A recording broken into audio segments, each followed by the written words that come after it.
So gang, sempena RCB punya anniversary yang ke-30 tahun, aku sebagai peminat seti RCB, aku tak lepaskan peluang untuk dapatkan barang 30 years anniversary. Memang padu-padu. Boy, RCB punya anniversary kemarin kau ingat kan? Anniversary kita biar. Yang pasal anniversary kita tu, ingat je, saja tak nak bagi korang video ni. Korang ni. Kat sini kalau kau tengok, kita ada Caliper R1 Edition 30 years anniversary. Kau tengok dapat keychain dia limited edition. Sebab ni untuk 30 years anniversary punya je. Dan ni tak ada apa-apa lah, ni silika gel. Kau jangan kunyah pula.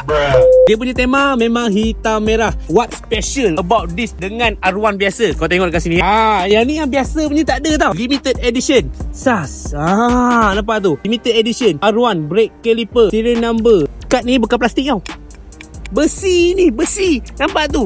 Engrave. Ini nak pakai pun takut lah. Silap-silap masuk amari je. Barang kedua yang aku beli ni, Mono S3 Line limited edition lah, saja nak bagi tahu. Mari sini, kau tengok. Stiker-stiker semua kau dapat. Keychain pun ada. Dia punya tema hitam merah. Kat situ kau tengok, dia ada stiker 30 years anniversary. Macam biasa aku bagi tahu, beza dia dengan S3 Line biasa tu apa? Ni, dapat ni juga.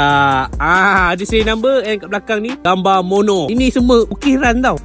Padu tak padu? So siapa-siapa yang nak beli barang RCB, aku rasa baik kau grab sekarang. Barang ni limited edition. Kalau kau pakai tak ramai ada. Boleh je beli yang biasa tu, tapi orang lain pun ada lah. Itu bezanya. Dapatkan limited edition. Baru padu. Mantap woi.